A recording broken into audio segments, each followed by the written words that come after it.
Okay, what's a military liaison do? Well, Bonnie Baker, what do you do? Well, to be honest with you, I tell you, I have probably the best job in the city between you and I. My role is to really help the collaboration and build the relationships between the city and the military. And so, you know, the goal for the city, as both Mayor Frame and Marcus Jones, our city manager, have stated, is to have Norfolk be the premier home for our military and veterans and their families. And so it's a great opportunity to work towards that goal. Well, and you've lived in the community for quite a while. I have. Too. In fact, we knew each other before you came to the city. That's right. How do you apply for that kind of job? I mean, you see it? Because, okay, the military is so overwhelming. In fact, our economists will say we've got to diversify our economy. And now you've got that responsibility, those opportunities on your shoulders. So where do you start?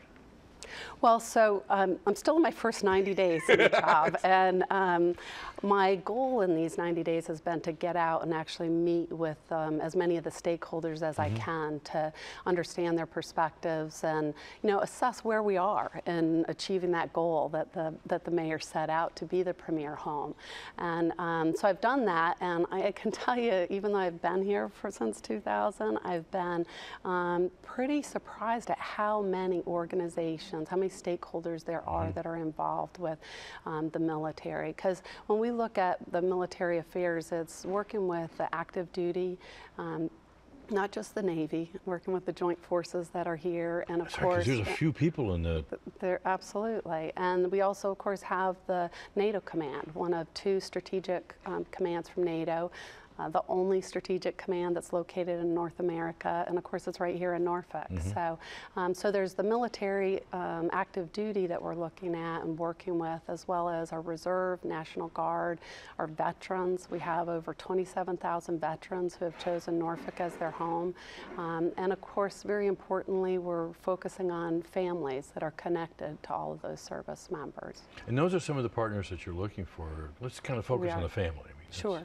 Sure. So, so one of the initiatives, you know, there's a lot of people working in other areas, but we want to focus a little bit on supporting military families that come into the area, especially for children. One of the concerns for families that move frequently across state boundaries is educating their children. And you know, military children have a tendency to move 6 to 9 times during their K through 12 years. And it's not just moving from one school to the other, it's oftentimes from, you know, a different state, from an overseas school system.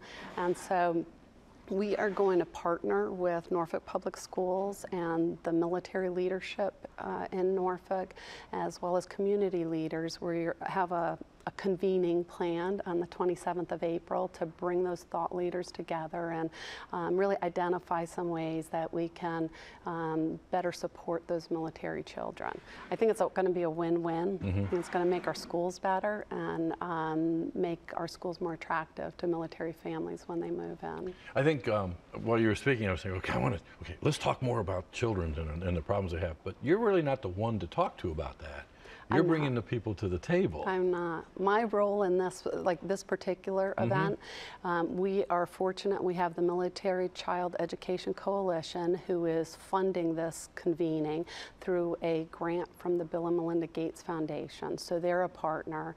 Of course, Norfolk Public Schools are a key partner in this, and the leadership from the base, as well as ombudsmen and student liaison officers. So my role really is to bring them together to help find solutions that work for our community. Well, I know in knowing you, they couldn't have picked a better person to bring those relationships to the table. Because that's really what this is about, is working together in the collaboration. It is. So it's been 90 days, so let's make a deal.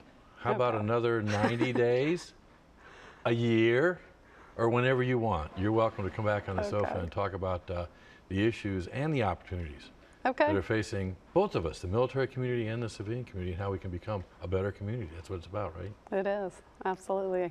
I think I'll take you up on that. Okay, good. Thanks. I'm looking forward to some updates and also working with you, because it's easy to take the military for granted because there's so many out there. But unless we're pulling people together, we're not going to be able to do it. Thanks a lot. Thank you. Okay, when we come back,